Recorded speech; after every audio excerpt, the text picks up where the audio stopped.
నమస్కారం. మా PSR Apple TV వీక్షిస్తున్న వీక్షకులకందరికీ నా హృదయపూర్వక స్వాగతం, నమస్కారాలు. ఈరోజు ముఖ్యాంశాలతో మీ ముందుకు వస్తున్నాను. మీ ప్రసాద్ అల్లమరాజు.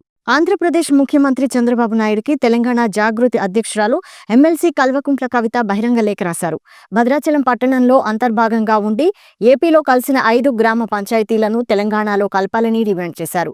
ఎటపాక, కన్నాయిగూడెం, గుండాల, పిచ్కలపాడు, పురుషోత్తంపట్నం గ్రామ పంచాయతీలను తెలంగాణలో కలపాలని ఏపీ సీఎంకు లేఖ ద్వారా విజ్ఞప్తి చేశారు కవిత. భద్రాచలానికి ఆనుకొని ఉన్న ఈ గ్రామాల కోసం చాలా కాలంగా పోరాడుతున్నారు ఎమ్మెల్సీ కవిత. భద్రాచలం రాములవారి గుడి చుట్టుపక్కల ఒక 5 గ్రామాలు ఉంటాయి. ఆ 5 గ్రామాలు భయంకరమైన పరిస్థితులలో ఉన్నాయి. 5 గ్రామాలు ఇప్పుడు ఆంధ్రాలో ఉన్నాయి. ముఖ్యంగా మన భద్రాచలం రాములవారి మాన్యం ఒక 1000 ఎకరాల భూమి కూడా ఆంధ్రాలో కలిసిపోయినటువంటి పరిస్థితి ఉన్నది. అందుకే జాగృతి తరఫున మేము డిమాండ్ చేసినాం. హైదరాబాద్లో ఒక రౌండ్ టేబుల్ సమావేశం పెట్టినాం. ఇప్పుడు ఆ బాధితులంతా కూడా ఇక్కడికి వచ్చినారు. 5 గ్రామాల వారిని కూడా కలుస్తాం. మరి అక్కడ రౌండ్ టేబుల్ పెట్టి మేము డిమాండ్ చేసినాం. ఇక్కడ తుమ్మల గారు ఖచ్చితంగా చర్యలు తీసుకోవాలి. 5 గ్రామాలు ఆంధ్రాలో ఉన్నాయి, తెలంగాణలో కలపాలని కేవలం తెలంగాణ జాగృతి మాత్రమే డిమాండ్ చేసింది.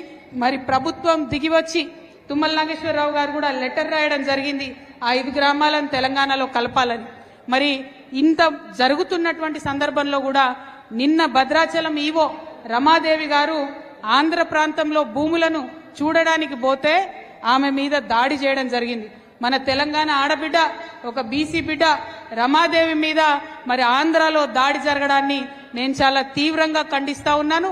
ఇదే వేదిక నుండి, ఇదే కొత్తగూడెం నుండి ఆంధ్రప్రదేశ్ ముఖ్యమంత్రి గారు గౌరవనీయులు చంద్రబాబు నాయుడు గారికి తెలంగాణ జాగృతి ఆధ్వర్యంలో మేము ఒక ఉత్తరం కూడా రాస్తా ఉన్నాము.